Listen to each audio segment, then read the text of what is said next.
একজন সুন্দরী নারী যাকে দেখলে আপনি তার প্রেমে পড়ে যাবেন, কিন্তু তার কাছে গেলে তার ছোঁয়ায় আপনার শরীরে ধীরে ধীরে মৃত্যু যন্ত্রণা শুরু হবে এবং সেই সাথে নারীটির সামনেই আপনি মৃত্যু গ্রহণ করবেন।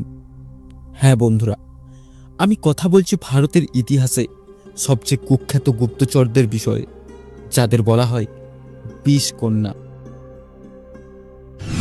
কিছু কিছু লোককথা অনুযায়ী যখন আলেকজান্ডার দ্য গ্রেট ভারতে আক্রমণের প্রস্তুতি নিচ্ছিলেন, তখন তার গুরু অ্যারিস্টটল তাকে উপদেশ দিয়েছিলেন যে তুমি যদি ভারত জয় করো তাহলে ভারতের সুন্দরী নারীদের থেকে দূরে থাকবে, কারণ ওই সুন্দরী নারীদের মধ্যে অনেকে আছে 20 কন্যা। এরপর 326 খ্রিস্টপূর্বে আলেকজান্ডার ভারতে আক্রমণ করেন এবং ভারতীয় রাজা পৌরাসকে তিনি যুদ্ধে হারিয়ে দেন। বলা হয়ে থাকে এই সময় রাজা পৌরাস তার হারের বদলা নিতে এক অপূর্ব সৌন্দর্য নারী, যিনি ছিলেন একজন 20 কন্যা, তাকে আলেকজান্ডারকে উপহার হিসেবে দেন এবং আলেকজান্ডার সেই নারীর সৌন্দর্য পাগল হয়ে তার গুরুর উপদেশ ভুলে যান, আর এর পরিণাম হয়েছিল মর্মান্তিক। ভারত জয় করার কিছু বছরের মধ্যেই আলেকজান্ডার এক অজ্ঞাত কারণে বিছানায় কষ্ট পেতে পেতে তিলে তিলে মৃত্যুবরণ করেন। অনেকেই তাই মনে করেন এই সময় তার শরীরে বিষ প্রয়োগ করা হয়েছিল এবং ওটা ওই 20 কন্যাটারই কাজ ছিল, যাকে রাজা পৌরাস উপহার হিসেবে দিয়েছিলেন। এবার এখানে অনেকের মনে প্রশ্ন হবে, এটা কি আদৌ সম্ভব নাকি পুরোটাই একটা লোককথা? আর এই 20 কন্যারা কি আজও আছেন? যদি আছেন তো কিভাবে তাদের চেনা যাবে?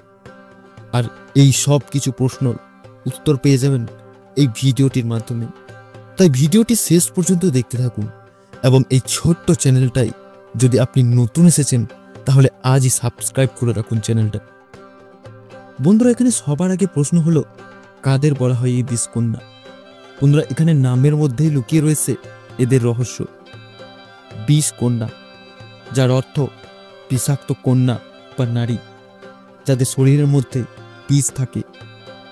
তবে এখানে মজার ব্যাপার হলো, এই 20 কন্যারা নিজের শরীরের মধ্যে বিষ নিয়ে আমার বা আপনার মতো দিব্যি বেঁচে থাকতে পারে।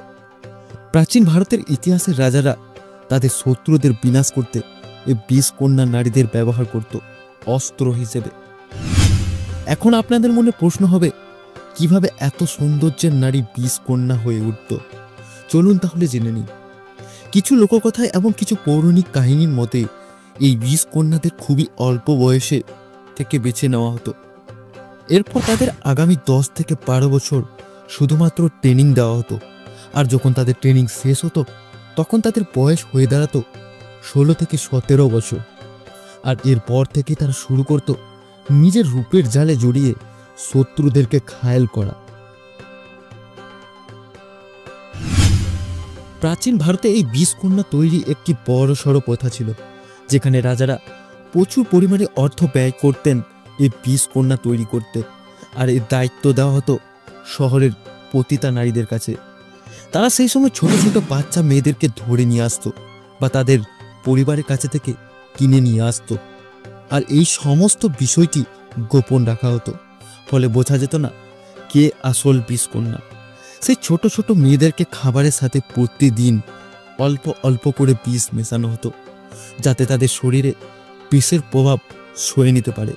তবে এই প্রক্রিয়াতে অর্ধেকেরও বেশি বাচ্চা মেয়ে মৃত্যুবরণ করত, আর যারা বেঁচে যেত, অর্থাৎ যাদের শরীর এই বিষের প্রভাব সয়ে নিতে পারত, তাদের পরবর্তী ট্রেনিং দেওয়া হতো। পরবর্তী ট্রেনিংয়ে ছিল নাচ শেখা, গান করা, মদ পান করা, এছাড়াও বিভিন্ন রকমের কামুক আচরণ। এক কথায় বলতে গেলে একজন পুরুষকে নিজের দিকে আকৃষ্ট করতে যা যা প্রয়োজন তা সব কিছুই এই মেয়েদেরকে শেখানো হতো। আর যখন তার ট্রেনিং সম্পূর্ণভাবে শেষ হয়ে যেত, তখন সেই রাজা সেই নারীদেরকে নিজের মহলে এনে রাখতেন এবং প্রয়োজন অনুযায়ী সেই নারীদের ব্যবহার করতেন নিজের শত্রুকে দুর্বল করার জন্য। এবার আপনাদের মনে প্রশ্ন হবে, কিভাবে এই 20 কন্যা নারীরা নিজের শিকারকে হত্যা করত? চলুন তাহলে জেনে নিই।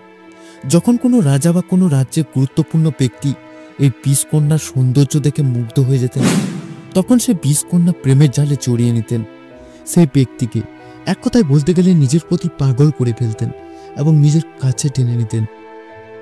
আর ঠিক এই সময় তারা কোনো ফল বা মদের সাথে অথবা নিজের শরীরের কোনো অঙ্গের সাথে বিষ মিশিয়ে দিত। আর সে পুরুষের বিশ্বাস অর্জন করতে নিজে আগে সে ফল বা মদটি একটু খেয়ে দেখাতো তাকে। যেহেতু ছোটবেলা থেকে বিষকন্যা নারীটি একটু একটু করে বিষ পান করত, ফলে তার শরীর এই বিষের প্রভাব সয়ে নিত।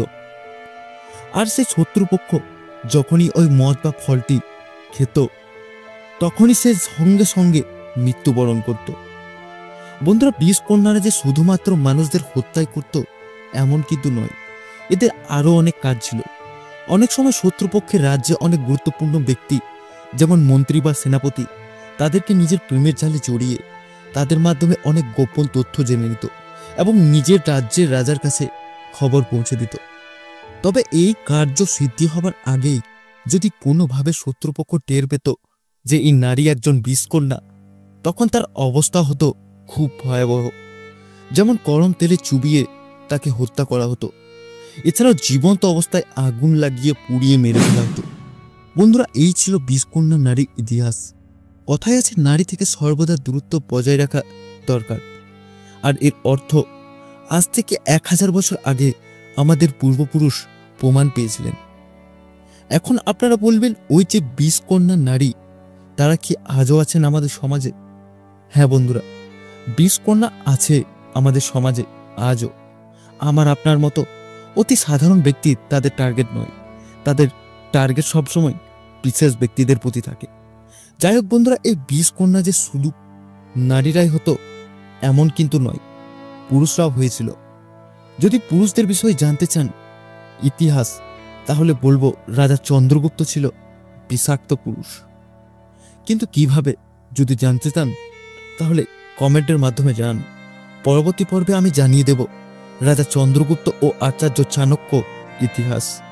তাই জলদি চ্যানেলটা সাবস্ক্রাইব করে একটা কমেন্ট করে জানিয়ে দিন। আর চ্যানেলে নতুন হলে চ্যানেলটা সাবস্ক্রাইব করে নিন।